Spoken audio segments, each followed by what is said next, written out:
નમસ્તે, welcome to ઈ વિદ્યા. આજે આપણે અહીંયા ભારતની પ્રાચીન વિદ્યાપીઠો વિશેની માહિતી મેળવીશું, જેમાં મુખ્ય 4 વિદ્યાપીઠોની ચર્ચા કરશું. અહીંયા નાલંદા વિદ્યાપીઠ, તક્ષશિલા વિદ્યાપીઠ, વારાણસી અથવા તો કાશી વિદ્યાપીઠ અને વલ્લભી વિદ્યાપીઠ. ભારતની વાત કરીએ તો સાહિત્ય ક્ષેત્રે પ્રદાન તો રહ્યું જ છે, સાથે સાથે શિક્ષા ક્ષેત્રે પણ ભારત કોઈ ક્ષેત્રમાં પાછળ ન હતું. અને એવું કહેવાય છે કે જે પહેલાંનો સમય હતો ત્યાં દેશ વિદેશથી લોકો ભારત સ્પેશિયલી ભણવા માટે આવતા હતા, શીખવા માટે આવતા હતા, નવી નવી વસ્તુઓ જ્ઞાન પ્રાપ્ત કરવા માટે પહેલાં આવતા હતા. જેવું અત્યારે કેવું આપણે જોઈએ છીએ, બરાબર, કે અત્યારે બહારના દેશના આપણે ત્યાંથી જે છે બધા લોકો જે છે બહારના દેશોમાં જાય છે, ત્યાં શિક્ષણ પ્રાપ્ત કરે છે. બસ એવું જ પહેલાં આપણા દેશમાં હતું. લોકો આપણે ત્યાં આવતા હતા, શિક્ષણ અલગ અલગ વિષયોનું જ્ઞાન પ્રાપ્ત કરતા હતા અહીંયાથી, અને પછી એ લોકો પોતાના દેશમાં જતા હતા. અને આ જે ક્ષેત્ર હતું, અને એવું કહેવાય ને કે જે આખા દેશની અંદર એ સમયની અંદર એટલે કે પહેલાંના જમાનાની અંદર મુખ્ય 4 વિદ્યાપીઠો હતી: નાલંદા, તક્ષશિલા, વારાણસી અને વલ્લભી. આ 4 વિદ્યાપીઠો જે છે એ વખતે કમાન સંભાળી હતી, અને એમાંની અમુક તો જે છે એટલી બધી ફેમસ બની હતી કે વિશ્વવિદ્યાલય તરીકે પણ એને ઓળખવામાં આવી હતી. કારણ એક જ છે કે લોકો જે છે સ્પેશિયલી ત્યાં ભણવા માટે આવતા હતા અને એડમિશન લેવા માટે આવે. મીન્સ આ વસ્તુ જ બતાવે છે કે આપણે ભારતની અંદર શિક્ષણનું સ્તર પહેલાં કેટલું મજબૂત હતું. હાલ અત્યારે જે છે આપણે જે શિક્ષા પદ્ધતિ અપનાવેલી છે એ તો ફક્ત જે અંગ્રેજો આપીને ગયા છે એ જ આપણે ચલાવીએ છીએ. બાકી ખરેખર જે આપણું જે જૂનું પુરાણું જે શિક્ષણ પદ્ધતિ કહીએ ને એ તો આ હતી. અને એટલી બધી એવું કહેવાય ને કે રીચ હતી, જે એવું કહેવાય ને કે જે આજે આપણે કદાચ નવી પદ્ધતિ આવી છે, બરાબર, એજ્યુકેશનની, એના સુધારાઓ પણ આને ધ્યાનમાં રાખીને કરવામાં આવેલા છે, જે આગળ આમ જેમ જેમ આવશે તેમ તેમ એનું પણ આપણે ડિસ્કશન કરશું. તો હાલ અત્યારે હવે સૌથી પહેલાં આપણે જોઈએ ભારતની પ્રાચીન વિદ્યાપીઠોમાંની પહેલી વિદ્યાપીઠ નાલંદા વિદ્યાપીઠ. બિહારના પાટણ જિલ્લાના બડગાંવ નામના ગામ પાસે આવેલ છે. કે આ જે નાલંદા વિદ્યાપીઠ છે એ ક્યાં છે તો કે બિહારના પટણા જિલ્લા, અને ગામ કયું? બડગાંવ. બડગાંવ ગામ છે, ત્યાં જે છે એ ગામ પાસે આ નાલંદા વિદ્યાપીઠ આવેલી છે. અને આ જે વિદ્યાપીઠ છે ને એ પહેલેથી જ જૈનો અને એમના માટે જે છે એ ખાસ મહત્વનું સ્થળ બની રહ્યું. એનું કારણ એક જ છે કે આ જે છે ત્યાં મહાવીર સ્વામીએ 14 ચાતુર્માસ કર્યા હોવાથી જૈન તીર્થ પણ બન્યું હતું. 14 ચાતુર્માસ તમને ખ્યાલ હોવો જોઈએ. ચાતુર્માસ એટલે 4 મહિના, અને એ પણ ખાસ જે આપણે વરસાદવાળા જે નજીકના કહીએ ને એવા 4 મહિના જે છે ને ઉપવાસ કરતા હોય લોકો, ચતુર્માસ કરે, બરાબર છે. ખાસ એટલા માટે કે પેલું કેવું ચોમાસું આવે, સિઝન ચેન્જ થાય એટલે ખાવાના પર જે છે બહુ અસર પડતી હોય, શરીર જે છે બગડતું હોય. જનરલી તમે જુઓ મોસ્ટ ઓફ હેલ્થ ખરાબ થવાનું જે કારણ છે એ ચોમાસાની આસપાસ જ તમને વધારે જોવા મળે. એટલે એ 4 મહિના જે છે એ લોકો મોસ્ટ ઓફ, જે તમે આજે પણ તમારા ઘરમાં પણ જે ગરડા વ્યક્તિ હશે એ કહેતા હશે કે ચતુર્માસ કરવા જોઈએ. એ ચતુર્માસ એટલા માટે જ હોય કે શરીર વ્યવસ્થિત થાય.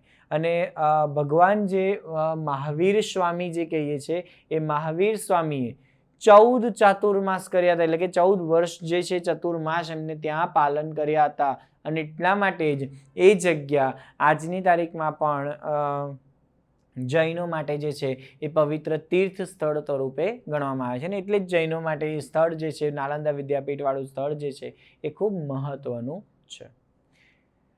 ઓકે, ધાર્મિક બાબત થઈ. હવે અહીંયા આગળ જઈએ. 5મી સદીમાં કુમારગુપ્તે અહીં એક વિહાર બંધાવેલ, અને ત્યાર પછી નાલંદાની પ્રસિદ્ધિ વધી. કે 5મી સદીની અંદર કુમારગુપ્ત જે છે એમણે અહીંયા એક વિહાર બંધાવ્યો હતો, કે રોકાવા માટે જે વિહાર બાંધે ને એવો વિહાર અહીંયા 5મી સદીમાં કુમારગુપ્તે બાંધેલો. અને ત્યાર પછી નાલંદા વિદ્યાપીઠની પ્રસિદ્ધિ વધી. એટલે શું થાય, વિહાર બાંધવાનું જરૂર એટલા માટે કે કેવું કે જ્યાંથી આવતા જતા આવે કોઈ પ્રવાસીઓને આ તે હોય તો એ રોકાણ કરી શકે, એટલા માટે વિહાર બાંધવામાં આવે.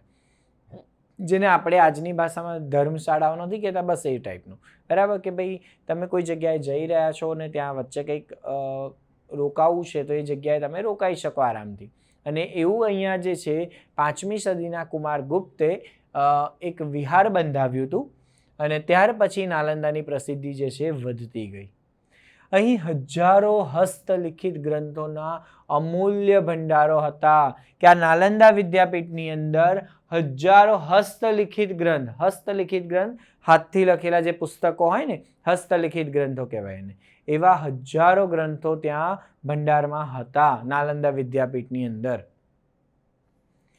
અહીં દેશ વિદેશથી અનેક લોકો અથવા અનેક વિદ્યાર્થીઓ અહીંયા અભ્યાસ માટે આવતા હતા, જેમાં મહાન મુસાફર યુએન સાંગ પણ અહીં આવ્યા હતા અને જેઓ અહીંથી 657 જેટલી હસ્તલિખિત ગ્રંથો પોતાની સાથે ચીન લઈ ગયો. બરાબર કે અહીંયા તમે જુઓ, ખાસ કરીને હસ્તલિખિત ગ્રંથો વિચારો કેટલા બધા હતા. હસ્તલિખિત ગ્રંથો જે છે ઢગલો હતા, હજારોની સંખ્યામાં હતા. અને આવા જે હસ્તલિખિત ગ્રંથો છે ને બહુ અમૂલ્ય કહેવાય એટલા માટે, કારણ કે લોકો પોતાના હાથથી લખ્યું હોય એ વખતે જે પહેલાંના સમયના જે લોકો જે છે એ શું હતું કે જે પોતાની આસપાસની વસ્તુ હતી, પોતે જે વિચારતા હતા, પોતે જે સમજતા હતા એ લોકો એ લખી નાખતા હતા. અને એટલા માટે જ કદાચ જે છે ને પ્રાચીન ગ્રંથોનું મહત્વ જે છે એ ખરેખર બહુ વધારે હોય છે. અને આપણે ત્યાં જે છે આ જે નાલંદા વિદ્યાપીઠ હતી એ નાલંદા વિદ્યાપીઠમાં દેશ વિદેશથી વિદ્યાર્થીઓ અહીંયા અભ્યાસ માટે આવતા હતા. કે એવું નહીં કે ખાલી ત્યાંના લોકો જે છે જે અભ્યાસ માટે જાય, એવું નહીં, દેશ વિદેશથી આવતા હતા અભ્યાસ માટે. અને ચીની મુસાફરી જે નામ આપણે આગળ પણ આવેલું છે એસએસમાં, યુએન સાંગ જે હતા એ યુએન સાંગ જે છે એ પણ અહીંયા આવ્યા હતા, આ નાલંદા વિદ્યાપીઠમાં રોકાણ કરેલું. અને તેમણે અહીં 657 હસ્તલિખિત ગ્રંથો એ પોતાની સાથે ચીન લઈ ગયા. વિચારવા જેવી વસ્તુ છે કે ચીન કેમ લઈ ગયો હશે, કંઈક તો અંદર ખાસ હશે ત્યારે ને, બાકી અહીંયાથી આટલી બધી વસ્તુઓ લઈ જવું એ જ કે અઘરું પડે ને. પણ તે છતાં પણ એ 657 જેટલા હસ્તલિખિત ગ્રંથો પોતાની સાથે ચીન લઈ ગયો. અને તેણે 7મી સદીમાં વિદ્યાપીઠની મુલાકાત લીધી હતી. બરાબર, યુએન સાંગ 7મી સદીની આસપાસ જે છે એ ભાગની અંદર નાલંદા વિદ્યાપીઠ પર એ પહોંચ્યો હતો અને જ્યાં તેણે 657 જેટલા હસ્તલિખિત ગ્રંથો પોતાની સાથે લઈ પણ ગયો હતો. તો આ તો આગળની પ્રાચીન વાત કરી આપણે કે બિહારના પટના જિલ્લાના બડગાંવ નામના જે ગામ છે ત્યાં આવેલ છે. જૈનો માટે કેમ ખાસ કહેવાય છે એનું કારણ છે કે મહાવીર સ્વામીએ અહીં 14 ચાતુર્માસ કર્યા હોવાથી જૈન તીર્થ પણ આ બન્યું હતું. 5મી સદીમાં કુમારગુપ્તે અહીં એક વિહાર બંધાવ્યો હતો અને ત્યાર પછી આનું મહત્વ ઓર વધતું ગયું. અહીં હજારો હસ્તલિખિત ગ્રંથોનો અમૂલ્ય ભંડાર હતા અને દેશ વિદેશથી અનેક વિદ્યાર્થીઓ અહીંયા અભ્યાસ માટે આવતા, જેમાંનો એક જે મહાન મુસાફર યુએન સાંગ કહેવાય છે તે પણ અહીંયા આવ્યો હતો. તેણે અહીંથી 657 જેટલા હસ્તલિખિત ગ્રંથો પોતાની સાથે ચીન લઈ ગયો. સાથે 7મી સદીમાં આ વિદ્યાપીઠની મુલાકાત એણે અહીંયા લીધી હતી. આજે તો આ મહાન વિશ્વવિદ્યાલયના ખંડેર જ મળે છે કે આજે તમે જોવા જાઓ તો આ નાલંદા વિદ્યાપીઠનું અસ્તિત્વ જ નથી, એક ખંડેર જ ત્યાં તમને જોવા મળશે. હા કે ભાઈ નાની તૂટેલી ઇમારતોને આ થોડું ઘણું જોવા મળે છે, અધરવાઇઝ બીજું કશું ત્યાં રહ્યું નથી. એટલી ખરાબ હાલત આજે થઈ ગઈ. અને આમાં જે છે ને ખાસ કરીને એવું કહીએ ને કે આ બધા જે પ્લેસીસ હતા ને, પ્લેસીસ ભારત માટે એક ગર્વનું સ્થાન હતું અને એટલા માટે જ કદાચ જે બહારના જે મુગલો ને આ તેમના આક્રમણો થયા એનો સીધો ટાર્ગેટ જ જે છે આવા બધા પ્લેસીસ જ બનતા હતા. અને એના કારણે આજે માત્ર ખંડેર જ જોવા મળી રહ્યા છે. આ વિશ્વવિદ્યાલય એક સમયની હતી એના જે ખંડેર જોવા મળી રહ્યા છે. આ વિદ્યાપીઠમાંથી ભણીને બહાર નીકળેલ વિદ્યાર્થી ભારતનો આદર્શ વિદ્યાર્થી ગણાતો હતો. કે અહીંયાથી જે ભણીને નીકળતા ને એ વિદ્યાર્થીઓ આદર્શ વિદ્યાર્થીઓ ગણાતા હતા ભારતના. કારણ એક જ હતું કે અહીંયા જે પ્રમાણેનું શિક્ષણ આપવામાં આવતું હતું એવું કદાચ કોઈ જગ્યાએ નહોતું આપવામાં આવતું અને એટલા માટે જ અહીંના વિદ્યાર્થીઓને આદર્શ વિદ્યાર્થી ગણવામાં આવતા. ઈસુની 5મી થી 11મી સદી દરમિયાન નાલંદા શિક્ષણના સર્વોચ્ચ સ્થાને હતી. બરાબર છે કે 5મી થી 11મી સદીનો સમયગાળો જે છે એ સમયગાળા દરમિયાન બધી જે વિદ્યાપીઠો હતી એમાંની જે નાલંદા વિદ્યાપીઠ હતી એ શિક્ષણ ક્ષેત્ર સર્વોચ્ચ સ્થાન પર હતી, સૌથી ટોપ પર હતી એ વખતે. અને આ મહાવિદ્યાલયોમાં 7 મોટા ખંડ હતા. બરાબર છે કે 7 મોટા ખંડ હતા, તો રૂમ જેને કહીએ 7 એવા મોટા મોટા રૂમ અથવા ખંડ હતા. વ્યાખ્યાન માટેના 300 ખંડ હતા, કે વ્યાખ્યાન આપવા માટેના જે આપણે કહીએ ને કે લેક્ચર્સ ને આ તેને એના માટેના 300 મોટા મોટા ખંડ હતા. એટલે એક જાતની આપણે કહીએ ને કે જે આધુનિક યુનિવર્સિટી કહી શકીએ ને એ ટાઈપનું ફોર્મેટ એનું હતું.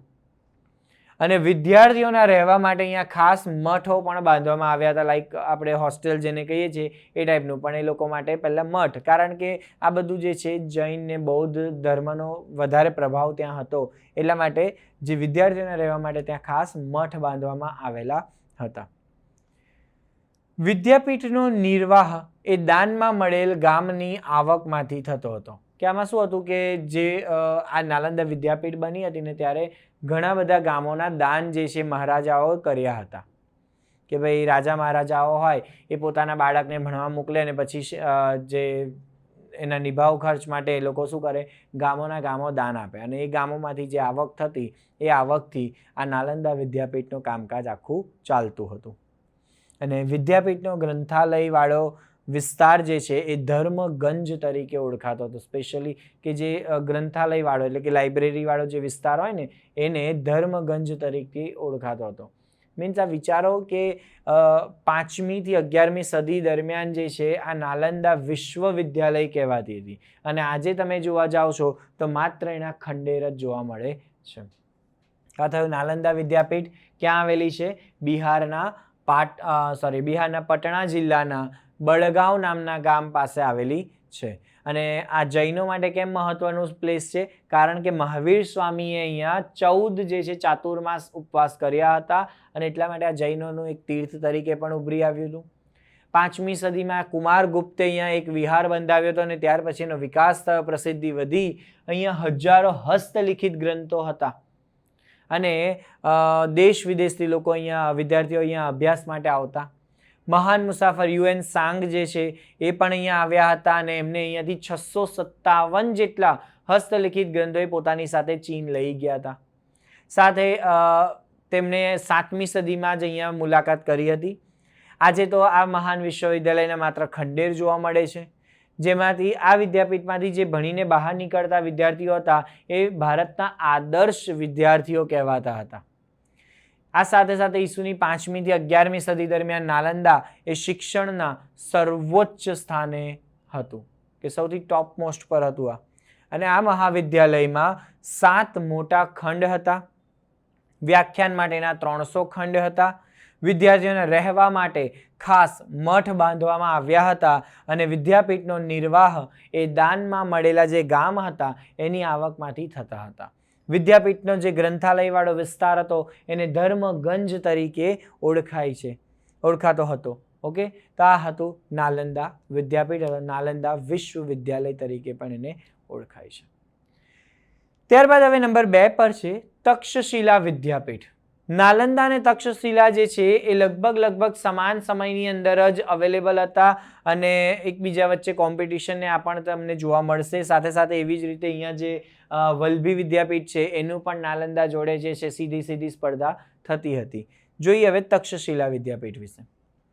વર્તમાન સમયમાં પાકિસ્તાનમાં આવેલ રાવલપિંડીથી પશ્ચિમે પ્રાચીન તક્ષશિલા વિદ્યાપીઠ આવેલી હતી, કે એ વખતે તો જે છે ભારતનો એક અભિન્ન ભાગ જ હતો, બરાબર છે.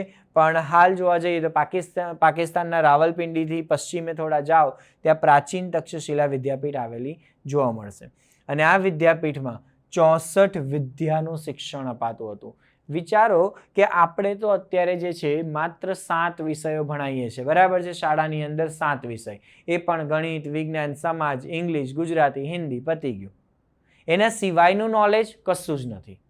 પણ જ્યારે અહીંયા તમે વિચારો 64 વિદ્યાઓનું નોલેજ આપવામાં આવે, અને અહીંયા એવું નહીં કે ભાઈ ચાલો તમે સ્પેશિયલી સાયન્સ એટલે સાયન્સ શીખવાડવા બેસે, બરાબર, બધાની વ્યાખ્યાઓ આપવાની ના તે એવું બધું નહીં. અહીંયા તમને વધારેમાં વધારે પ્રેક્ટિકાલિટી બહુ વધારે શીખવા મળતી. અને વિદ્યાઓ એટલે ધનુર્વિદ્યા છે, અથવા તો પછી અશ્વવિદ્યાઓ, ઘોડો ચલાવવાનું ને આ તે, મીન્સ લાઈફના જે પણ ક્ષેત્ર હતા ને કોઈ ક્ષેત્ર અહીંયા બાકી નહોતા રહેતા શીખવામાં.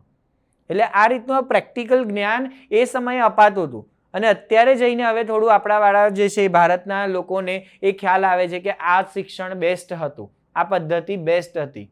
બરાબર.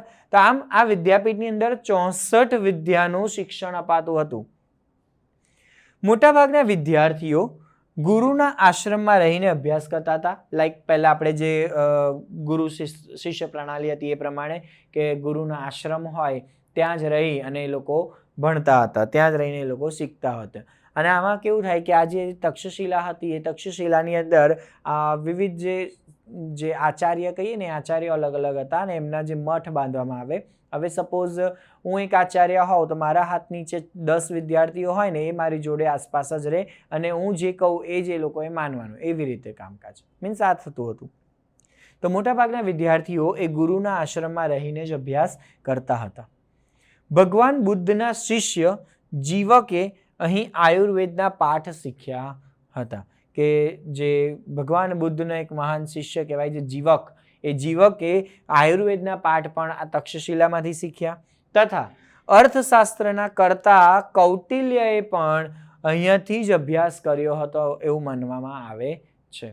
બરાબર છે. અને જે કૌટિલ્ય છે એમની તો અહીંયા સ્ટોરી પણ એક ફેમસ છે તક્ષશિલાની, કે જે વખતે તક્ષશિલામાં આવ્યા હતા અને પેલું બ્રાહ્મણ વેશ ને એવી રીતનું હતું એટલે લોકો એમની મજાક ઉડાવતા હતા અને એના કારણે જે છે એમને અપમાન લાગ્યું. સાથે સાથે કંઈક ત્યાંથી નીકળ્યા અને જે ગ્રાઉન્ડ હતું ત્યાં ઘાસ હતી અને ઘાસ એમને વાગી પગમાં અને લોહી નીકળ્યું ત્યારે લોકો હસ્યા હતા અને એનો બદલો વાળવા માટે જે છે એ સમયે એમને છાશ અને ગોળ કે સમથિંગ બીજી વસ્તુ કંઈક નાખી અને એ 2 વસ્તુ નાખી અને એ જતા રહ્યા. બધા છોકરાઓ હસતા રહ્યા પણ બીજા દિવસે જોયું તો બધી ઘાસ ત્યાંથી જતી રહી. એટલે આમાં જે છે કૌટિલ્યએ જે છે ચતુરાઈ એવી વાપરી હતી કે જે છાશ છે અને પહેલું જે મીઠું નાખ્યું કે જેથી જેટલું પણ કંઈક જીવાત હોય એ બધી જે છે એ ત્યાં થાય અને પછી છાશના કારણે ઘાસ જે છે એ પણ ખવાઈ ગયું. અને આવી રીતે આ જે છે કૌટિલ્યની સ્ટોરી ત્યાંની જ છે તક્ષશિલાની. તો આમ જે અર્થશાસ્ત્રના પિતા કહેવાય છે, કર્તા કહેવાય છે, એવા કૌટિલ્યએ પણ તક્ષશિલામાંથી અભ્યાસ કર્યો હતો. આ સિવાય શ્રી રામ જે છે એમના ભાઈ ભરત, એમનો પુત્ર તક્ષ, એના નામ પરથી આ સ્થળનું નામ તક્ષશિલા રાખવામાં આવ્યું હોવાનું મનાય છે. બરાબર છે. શ્રીરામના ભાઈ જે છે ભરત, ભરતનો પુત્ર તક્ષ, એ તક્ષના નામ પરથી આ તક્ષશિલા નામ પાડવામાં આવ્યા હોવાનું મનાય છે. 7મી સદીમાં મહત્વના વિદ્યા કેન્દ્ર તરીકે જાણીતું હતું. કે 7મી સદીની આસપાસ એટલે લગભગ આપણે એવું કહીએ ને કે આ જે પેલો યુએન સાંગ જે આવ્યો હતો ને એ સમયની આસપાસ જ આ પણ એક મહત્વનું વિદ્યા કેન્દ્ર તરીકે વિકસી ગયું હતું તક્ષશિલા. આ સિવાય વિદ્યાર્થીને જે વિષયમાં રસ હોય તેનું શિક્ષણ અપાતું. આ બહુ મુખ્ય વસ્તુ હતી આની, કે જેમાં ઇન્ટરેસ્ટ હોય ને એ વસ્તુ એને ભણવા દો. આજે તો કેવું કમ્પલસરી, આપણે કોઈ ચોઈસ જ નથી, આજ એટલે આજ કરો બસ, બીજું કંઈ જ નહીં. ક્લિયર. પણ જ્યારે એ સમયે શું હતું, તમને ભાઈ ધનુર્વિદ્યામાં ઇન્ટરેસ્ટ છે તમે એ શીખો, તમને કંઈક વ્યવસાયમાં ઇન્ટરેસ્ટ છે એને લગતું શીખવાડશે. મીન્સ જે વિષયમાં તમને રસ હોય એનું શિક્ષણ તમને અપાતું. શિક્ષક પોતાની ઈચ્છા મુજબ ગમે તેટલા વિદ્યાર્થીઓને ભણાવતા, છતાં સામાન્ય રીતે એક શિક્ષક પાસે 20 વિદ્યાર્થીઓ ભણતા હતા.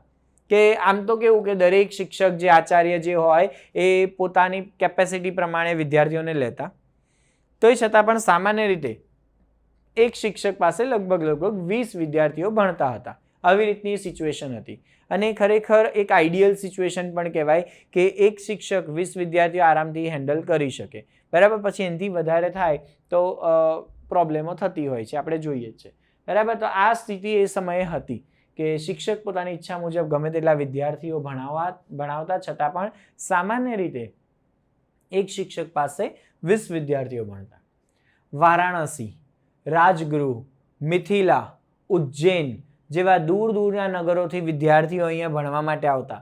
કે આ જે એવું નથી કે તક્ષશિલા જે છે કે જે આ પ્રદેશમાં આવ્યું છે એનો મતલબ કે ત્યાંના જ લોકો આવતા હતા. ના, ત્યાંથી વારાણસીથી રાજગૃહ, મિથિલા, ઉજ્જૈન જેવા દૂર દૂરના નગરોથી વિદ્યાર્થીઓ અહીંયા અભ્યાસ માટે આવતા હતા. વારાણસીના રાજકુમારો, કૌશલના રાજા પ્રસેનજીત અને વ્યાકરણ શાસ્ત્રી પાણીની પણ અહીંયાથી જ એમને અભ્યાસ કર્યો હોવાનું મનાય છે. કે જે વારાણસીના રાજકુમારો હતા એ પણ તક્ષશિલામાંથી ભણ્યા છે. એ રીતે કૌશલના જે રાજા હતા પ્રસેનજીત એ પણ, અને વ્યાકરણ શાસ્ત્રી પાણીની જે હતા તે પણ અહીંયાથી જ અભ્યાસ કર્યા હોવાનું મનાય છે. અહીં વેદ, શસ્ત્રક્રિયા, ગજવિદ્યા, ધનુવિદ્યા અથવા તો વ્યાકરણ, તત્વજ્ઞાન, યુદ્ધ વિદ્યા, ખગોળ, જ્યોતિષ વગેરેનું શિક્ષણ અહીંયા અપાતું. એનો મતલબ જે અહીંયા આપણે લખ્યું છે ને કે 64 વિદ્યાઓનું શિક્ષણ, આ બધી અલગ અલગ જાતની વિદ્યાઓ હતી અને આવી કુલ 64 વિદ્યાઓનું શિક્ષણ અહીંયા અપાતું.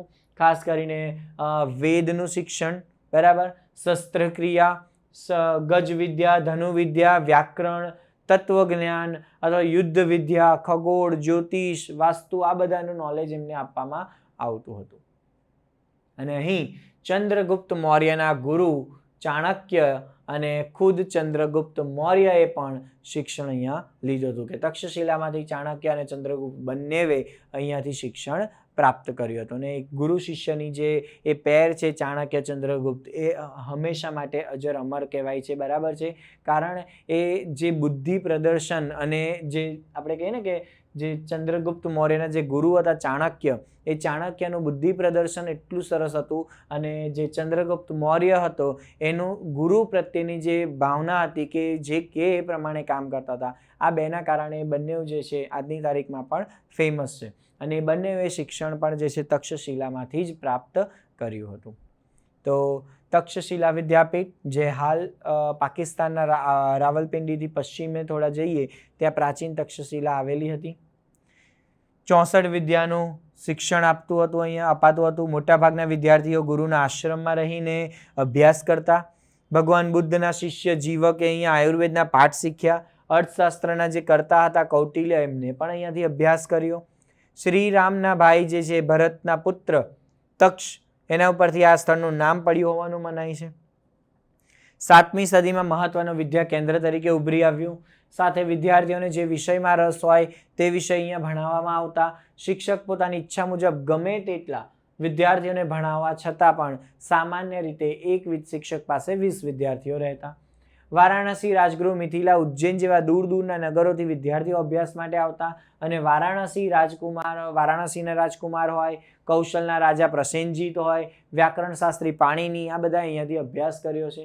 અહીંયા વેદ, શસ્ત્રક્રિયા, ગજવિદ્યા, ધનુવિદ્યા, વ્યાકરણ, તત્વજ્ઞાન, યુદ્ધ વિદ્યા, ખગોળ, જ્યોતિષ વગેરેનું શિક્ષણ અપાતું. અને ચંદ્રગુપ્ત મૌર્ય અને ચાણક્ય બંનેવે અહીંયાથી જ શિક્ષણ પ્રાપ્ત કર્યા હોવાનું મનાય છે. તો આ થઈ નંબર 2 તક્ષશિલા વિદ્યાપીઠ. ત્યારબાદ હવે નંબર 3 પર છે વારાણસી અથવા તો કાશી વિદ્યાપીઠ. વારાણસી અથવા તો કાશી બંને કહેવાય છે ને. તો વારાણસી યાત્રાધામ તરીકે પ્રસિદ્ધ છે. આજની તારીખમાં પણ તમે જુઓ વારાણસી જે છે એના જે ઘાટ આવેલા છે નદીના, જે સરયુ નદીના કિનારે જે આખું આવેલું છે, અને એના કારણે એના ઘાટ ને આ તેના કારણે એ પહેલેથી યાત્રાધામ તરીકે પ્રસિદ્ધ છે. અને ઈસવીસન પૂર્વે 7મા સૈકામાં ભારતનું પ્રસિદ્ધ વિદ્યા કેન્દ્ર હતું. આ કે લગભગ આ 7મા સૈકામાં આ પણ હતું અને પેલું પણ હતું. એટલે આ એવું કહેવાય જઈએ ને કે 4 વિદ્યાપીઠો લગભગ 5મી 7મી સદીની આસપાસ જ મુખ્ય વિદ્યાધામ તરીકે ઉભરી આવી હતી. વ્યાસ સંહિતામાં મહર્ષિ વેદ વ્યાસનો આશ્રમ અહીં હોવાનો ઉલ્લેખ છે. કે વ્યાસ સંહિતા છે ને એની અંદર મહર્ષિ જે વેદ વ્યાસ કહેવાય છે એ મહર્ષિ વેદ વ્યાસનો આશ્રમ એ આ વારાણસી વિદ્યાપીઠ પાસે જ હતો, તો ત્યાં જ હોવાનો ઉલ્લેખ થયેલો છે.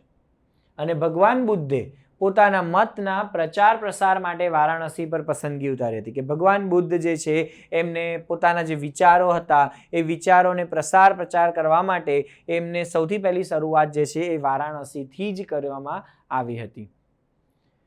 આદિ શંકરાચાર્ય એ એમના વેદાંતના જે નૂતન સિદ્ધાંત છે એની સ્વીકૃતિ માટે કાશી જવું પડ્યું હતું. કે આદિ શંકરાચાર્ય જે આદ્ય આપણે કહીએ કે તત્વજ્ઞાની પણ કહેવાય છે, અને એમને વેદાંતના જે નૂતન સિદ્ધાંતો હતા, તો જે વેદાંતનું નવી જાણકારીઓને બધું મેળવવાનું હતું એની સ્વીકૃતિ માટે એમને પણ કાશી જવું પડ્યું હતું. મીન્સ કાશી જે છે એ પહેલેથી જ એવું પ્લેસ છે કે જ્યાં મોટી મોટી હસ્તીઓ આપણે જેને કહીએ, બરાબર છે, તો મોટા મોટા જે સંતો મહાત્માઓ જે છે એ ત્યાંથી એમને શરૂઆત કરી હતી કંઈક ને કંઈક અંશે. ચૈતન્ય મહાપ્રભુ અને પુષ્ટિ માર્ગના પ્રવર્તક વલ્લભાચાર્યજીએ વૈષ્ણવ સંપ્રદાયની પ્રતિષ્ઠા પણ અહીંયાથી જ મેળવી હતી. મીન્સ તમે જુઓ, એક તો પહેલાં તો ભગવાન બુદ્ધની વાત થઈ, બરાબર, કે ભગવાન બુદ્ધે પોતાના મતના પ્રચાર પ્રસાર માટે પણ અહીંયાથી શરૂઆત કરી. સાથે આદિ શંકરાચાર્યએ પણ વેદાંતના જે નૂતન સિદ્ધાંતો હતા એની સ્વીકૃતિ માટે કાશી જવું પડ્યું. આ સિવાય મહર્ષિ વેદવ્યાસ જે હતા એમનો આશ્રમ પણ અહીંયા હતો.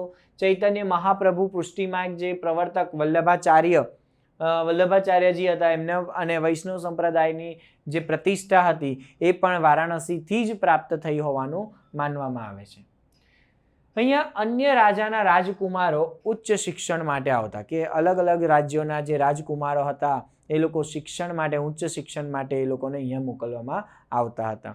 અને ખાસ કરીને રાજાઓનું શિક્ષણ તમે જુઓ, રાજાઓના શિક્ષણની અંદર એવું નહીં કે ભાઈ ચલો એમને વિષય ભણાવી દો, પરીક્ષા લઈ લો અને પાસ કરી દીધા, એવું નથી હોતું. એમાં ખાસ એ લોકોને જે છે રાજ્ય કેવી રીતે ચલાવવાનું, રાજ્યનો કારભાર કેવી રીતે ચલાવવાનો, આર્થિક રાજનીતિ કેવી રીતે કામગીરી કરવાની, અથવા તો પછી યુદ્ધ સમયની કલા કૌશલ્ય, આ બધી વસ્તુ એમને વધારે શીખવવામાં આવતી.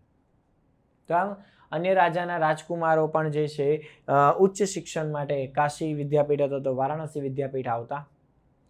સમ્રાટ અશોકના આશ્રયથી વારાણસીનો સારનાથ મઠ એ પ્રસિદ્ધ વિદ્યાધામ બન્યો હતો. કે સમ્રાટ અશોક જે છે એ અશોક જે છે આ વારાણસીનો સારનાથ જે મઠ છે ત્યાં પાસે આવ્યા હતા અને ત્યાં આશ્રય કર્યો હતો, રોકાણ કર્યું હતું, અને ત્યારથી એ પ્રસિદ્ધ વિદ્યાધામ તરીકે બની ગયું છે સારનાથ મઠ જે છે તે.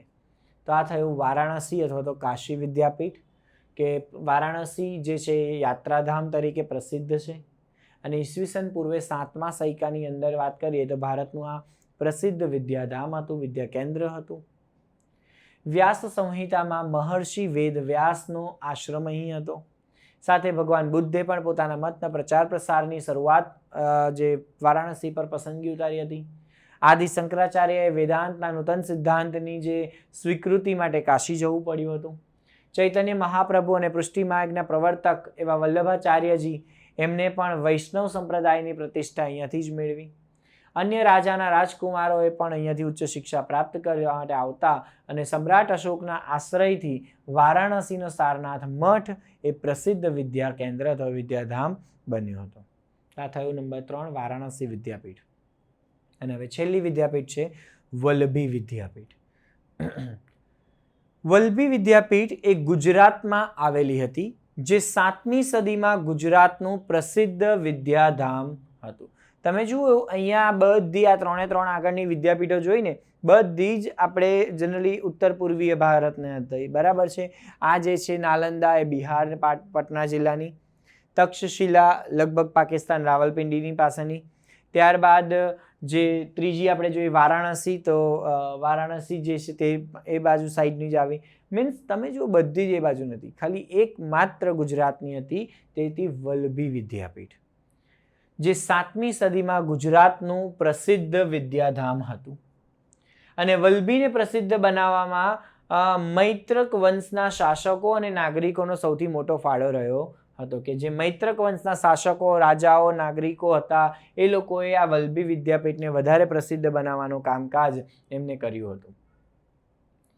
7મી સદીમાં વલ્લભી વિદ્યાપીઠમાં ભિક્ષુ વિદ્યાર્થીઓ રહેતા હતા અને 7મા શતકની મધ્યમાં સ્થિરમતી, ગુણમતી જેવા પ્રસિદ્ધ બૌદ્ધ વિદ્વાનો અહીંયા આચાર્ય હતા. કે જનરલી અહીંયા તમે જુઓ 7મી વિદ્યાપીઠ જે 7મી સદીમાં જે છે એ વલ્લભી વિદ્યાપીઠમાં જનરલી ભિક્ષુ વિદ્યાર્થીઓ રહેતા હતા. અને આપણે ભિક્ષુ વિદ્યાર્થીઓ હતા તો ભિક્ષુ કોને કહી શકીએ? ખાસ કરીને જે કહીએ ને કે જે માંગીને ગુજરાન ચલાવતા હોય, અથવા તો આપણે એને કહીએ કે જે બૌદ્ધ ધર્મના પણ અનુયાયીઓ હોય ને એ લોકો પણ આમાં આવતા હોય છે. તો એ લોકો આમના શિષ્યો હતા, વિદ્યાર્થીઓ તરીકે રહેતા. અને અહીંયા થયું એક કે જે 7મા જે શતકની મધ્યની અંદર અહીંયા સ્થિરમતી અને ગુણમતી જેવા પ્રસિદ્ધ બૌદ્ધ વિદ્વાનો અહીંયા આચાર્ય હતા અને પછીથી આ જે પ્લેસ છે એ વધારે ફેમસ બન્યો. સ્થિરમતી ગુણમતી જેવા પ્રસિદ્ધ આચાર્યો આ વિદ્યાપીઠના આચાર્ય બન્યા હતા. દૂર દૂરથી અહીંયા વિદ્યાર્થીઓ, દેશ વિદેશથી વિદ્યાર્થીઓ અહીંયા ભણવા માટે આવતા. ચીની પ્રવાસી સિંગે, એનું નામ જે છે ઈતી સંગે છે, બરાબર છે, પણ એને બોલાશે સંગે, બરાબર છે, ઇત્સંગે. તો એને નોંધ્યું છે કે વલ્લભી એ પૂર્વ ભારતની પ્રસિદ્ધ શિક્ષણ સંસ્થા નાલંદા સાથે સ્પર્ધા કરતી હતી. ક્લિયર? તો આના પરથી સીધું ખ્યાલ આવે છે કે ચીની પ્રવાસી જે સિંગ હતો એને નોંધ્યું છે કે વલ્લભી વિદ્યાપીઠ જે હતી એ શું કરતી હતી, જે એ સમયની પૂર્વીય જે ઉચ્ચ કક્ષા હતી, બરાબર છે, ઉચ્ચ શિક્ષણ સંસ્થા નાલંદા વિદ્યાપીઠ એની સાથે સ્પર્ધા કરતી હતી, કોમ્પિટિશનમાં હતી. મૈત્રક વંશના રાજા, આપણે આગળ પણ જોયું કે જે આ વિદ્યાપીઠ હતી એ બનાવવામાં મૈત્રક વંશના જે શાસકો, નાગરિકો, એમનો બહુ મોટો ફાળો રહ્યો છે. એટલે મૈત્રક વંશના રાજા બૌદ્ધ નહોતા, બરાબર છે, બૌદ્ધ ધર્મના નહોતા, છતાં પણ સંસ્થાને મદદ કરતા હતા. અને ઈસવીસન 775ની અંદર આરબોએ આક્રમણ કર્યું અને મૈત્રકો પરાજિત થતાં જ વિદ્યાપીઠ બંધ પડી ગઈ. બરાબર છે કે ઈસવીસન 775માં અરબના જે લોકો હતા એમને અહીંયા આક્રમણ કર્યું હતું અને આક્રમણની અંદર મૈત્રકો જે હતા એ પરાજિત થયા અને આ જે વલ્લભી વિદ્યાપીઠ હતી એ બંધ પડી ગઈ. અહીં પ્રસિદ્ધ વિદ્વાનોના નામ દરવાજા પર લખાતા, કે ખાસ આની ખાસિયત હતી કે ભાઈ જે પણ ફેમસ થતા, બરાબર છે, આ ભણીને અહીંયાથી નીકળ્યા હોય ને એવા ફેમસ વિદ્યાર્થીઓ હોય એમના નામો, એવા વિદ્વાનોના નામો દરવાજાની ઉપર કોતરવામાં આવતા, લખાતા હતા. અને વિદ્વાનો અહીંયા રાજસભામાં પાંડિત્ય દાખવી ઊંચા અધિકારો મેળવતા. કે જે વિદ્વાનો હોય ને એ વિદ્વાનો રાજસભામાં પણ પાંડિત્ય દાખવી, બરાબર છે, એમની પ્રતિભા બતાવી અને પછી ઊંચા અધિકારો મેળવતા હતા. અને એવું કહેવાય કે અહીંયા દેશ વિદેશના વિદ્યાર્થીઓ આવતા અને ખરા અર્થમાં આ આંતરરાષ્ટ્રીય વિદ્યાપીઠ હતી. કારણ કે ફક્ત આપણા દેશના જ નહીં, બહારના પણ કેટલાય વિદ્યાર્થીઓ અહીંયા અભ્યાસ માટે આવતા, એટલે એને ખરા અર્થમાં આંતરરાષ્ટ્રીય વિદ્યાપીઠ કહી શકાતી હતી. પ્રત્યેક વિદ્યા શાખાનું અહીંયા શિક્ષણ અપાતું, કે જે રીતે અહીંયા આપણે જો 64 પ્રકારની વિદ્યા શાખાઓ, એવી રીતે દરેક વિદ્યા શાખાઓનું અહીંયા શિક્ષણ આપવામાં આવતું હતું. અને બીજું કે જે રાજાઓ તરફથી, જે રાજાઓના પુત્રના તરફથી કે જેમના તરફથી પણ દાન મળે એ દાનમાંથી આનો પૂરેપૂરો નિભાવ ખર્ચ ને એ બધી વસ્તુઓ ચાલતી હતી. ગુજરાન આખું જે છે એ દાનમાંથી એ ચલાવવામાં આવતો હતો. તો આ વલ્લભી વિદ્યાપીઠ ગુજરાતની 7મી સદીનું જે છે પ્રસિદ્ધ વિદ્યાધામ, જેમાં મૈત્રક વંશના શાસકો, નાગરિકોનો મહત્વનો ફાળો છે. અહીંયા ભિક્ષુ વિદ્યાર્થીઓ મહત્વના હતા, વધારે હતા. અને જે સ્થિરમતી, ગુણમતી જેવા પ્રસિદ્ધ બૌદ્ધ આ વિદ્વાનો આચાર્ય બન્યા. અહીંયા દેશ વિદેશથી લોકો ભણવા માટે આવતા. ચીની પ્રવાસી સિંગે નોંધ્યું હતું કે જે વલ્લભી હતી એનું સીધું પૂર્વ ભારતની પ્રસિદ્ધ શિક્ષણ સંસ્થા નાલંદા સાથે સ્પર્ધા થતી. મૈત્રક વંશના રાજા જે છે બૌદ્ધ ન હતા, છતાં પણ મદદ કરતા હતા. પણ 775ની અંદર ઈસવીસન આરબોએ જે છે આક્રમણ કર્યું અને મૈત્રકોને પરાજય થતા આ વિદ્યાપીઠ બંધ પડી ગઈ. અને દરવાજાઓ પર જે છે પ્રસિદ્ધ વિદ્વાનોના નામ લખાતા. લોકો, વિદ્વાનો જે છે રાજસભાની અંદર પાંડિત્ય દાખવી અને ઊંચા અધિકારો મેળવે. આંતરરાષ્ટ્રીય વિદ્યાપીઠ હતી ખરા અર્થમાં. પ્રત્યેક વિદ્યા શાખાનું અહીંયા શિક્ષણ અપાતું અને દાનમાંથી નિભાવ ખર્ચ નીકળતો હતો. તો આમ અહીંયા આપણે ભારતની જે મુખ્ય 4 પ્રાચીન વિદ્યાપીઠો હતી એની માહિતી મેળવી. જેમાં સૌથી પહેલી હતી નાલંદા વિદ્યાપીઠ, કે જે બિહારના પટના જિલ્લાના બડગાંવ નામના ગામ પાસે આવેલી છે. મહાવીર સ્વામીએ 14 ચાતુર્માસ અહીંયા કર્યા હતા. 5મી સદીના કુમારગુપ્તે અહીંયા એક વિહાર બંધાવેલ. ત્યાર પછી નાલંદાની પ્રસિદ્ધિ વધી. અહીંયા હજારો હસ્તલિખિત ગ્રંથો હતા. દેશ વિદેશથી અનેક લોકો અહીંયા અભ્યાસ માટે આવતા. મહાન મુસાફર યુએન સાંગ જે છે એ અહીંયા આવ્યા હતા અને 657 જેટલી હસ્તલિખિત ગ્રંથો અહીંયાથી લઈ ગયા 7મી સદી દરમિયાન. મહાન વિશ્વવિદ્યાલય આજે ખંડેર બની ગયું છે. અહીંયાથી જે વિદ્યાર્થી ભણીને નીકળતા એ આદર્શ વિદ્યાર્થી કહેવાતો અને એ સમય દરમિયાન સર્વોચ્ચ શિક્ષણ સંસ્થા હતી. અને અહીંયા 7 મોટા ખંડ, વ્યાખ્યાન માટેના 300 ખંડ, રહેવા માટેના ખાસ મઠ બાંધવામાં આવેલા હતા અને એનો નિર્વાહ જે છે એ જે દાનમાંથી મળેલા ગામોની આવક હોય એમાંથી થતો. અને અહીંયા ગ્રંથાલયવાળો જે વિસ્તાર હોય એને ધર્મગંજથી ઓળખાતો હતો. તક્ષશિલાની વાત કરીએ તો વર્તમાન પાકિસ્તાનના રાવલપિંડીથી પશ્ચિમે આવેલું છે. 64 વિદ્યાનું શિક્ષણ અહીંયા અપાતું. વિદ્યાર્થીઓ મોટાભાગના જે છે ગુરુના આશ્રમમાં રહીને અભ્યાસ કરતા. અહીંયા જે બુદ્ધના શિષ્ય જીવક એણે અહીંયા આયુર્વેદનું જ્ઞાન પ્રાપ્ત કર્યું. કૌટિલ્ય જે છે એમને પણ અર્થશાસ્ત્રનું જ્ઞાન અહીંયાથી પ્રાપ્ત કર્યું. શ્રી રામના ભાઈ ભરતના પુત્ર તક્ષના નામ પરથી અહીંયા નામ પાડવામાં આવ્યું હોવાનું મનાય છે. 7મી સદીનું મહત્વનું વિદ્યા કેન્દ્ર તથા વિદ્યાર્થીને જે વિષયમાં રસ હોય એ વિષયનું જ્ઞાન અપાતું. ઈચ્છા મુજબ શિક્ષક ગમે તેટલા વિદ્યાર્થીઓને ભણાવતા અને એક શિક્ષક પાસે લગભગ તો 20 વિદ્યાર્થીઓ રહેતા. વારાણસી, રાજગૃહ, મિથિલા, ઉજ્જૈન જેવા દૂર દૂરના વિસ્તારોથી અહીંયા લોકો ભણવા માટે આવતા અને વેદ, શસ્ત્રક્રિયા, ગજવિદ્યા, ધનુવિદ્યા, વ્યાકરણ, તત્વજ્ઞાન, યુદ્ધ વિદ્યા જેવી વિદ્યાઓ શીખવવામાં આવતી હતી. ચંદ્રગુપ્ત મૌર્ય અને ચાણક્ય બંને અહીંયાથી ભણ્યા છે. વારાણસીની વાત કરીએ તો પ્રસિદ્ધ યાત્રાધામ, 7મા સૈકામાં ભારતનું પ્રસિદ્ધ વિદ્યા કેન્દ્ર, મહર્ષિ વેદવ્યાસનો આશ્રમ અહીંયા હોવાનો ઉલ્લેખ છે.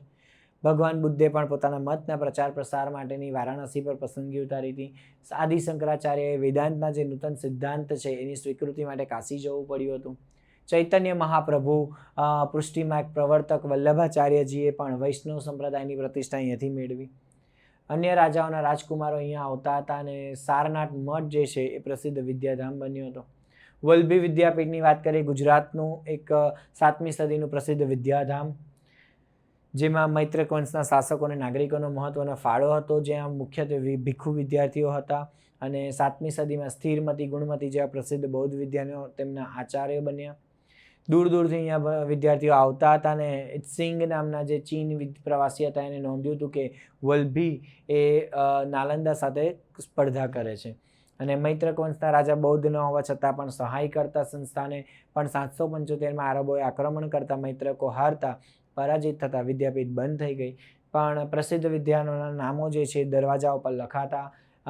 વિદ્વાનો પણ જે છે રાજસભાની અંદર પાંડિત્ય દાખવી ઊંચા અધિકારો મેળવતા અને આંતરરાષ્ટ્રીય વિદ્યાપીઠ હતી. દરેક શાખાઓનું અહીંયા શિક્ષણ અપાતું અને દાનમાંથી એનો ખર્ચો કાઢવામાં આવતો હતો. તો આ હતું જે પ્રાચીન ભારતનું શિક્ષણનું ક્ષેત્ર હતું ને તે આ હતું. અને આજની તારીખમાં આપણે જોવા જઈએ તો આજનું શિક્ષણ જે છે એ પ્રાચીન શિક્ષણની સામે ક્યાંય ટકી શકતું નથી. કારણ આજે જે છે એ ખાલી આપણે કહીએ ને કે ચોપડિયું જ્ઞાન અથવા તો રટ્ટા મારવાના પર જ માર્ક્સ મળી જાય છે એના પર જ ચાલી રહ્યું છે. જ્યારે એ વખતે જે છે ખરેખર શિક્ષણ આપવામાં આવતું અને પ્રાયોગિક એક્ઝામ પરીક્ષાઓ દ્વારા પણ વિદ્યાર્થીઓને જ્ઞાનની ચકાસણી કરવામાં આવતી. એક નિશ્ચિત વર્ષ નહીં કે આટલા જ વર્ષો ભણવાનું, જ્યાં સુધી શીખાય નહીં ત્યાં સુધી એ વસ્તુ શીખવાડવામાં આવતી હતી અને આ રીતે વિદ્યાર્થીઓનો ડેવલપમેન્ટ, વિકાસ થતો હતો. તો આ હતું ભારતની પ્રાચીન વિદ્યાપીઠોની માહિતી. Thank you.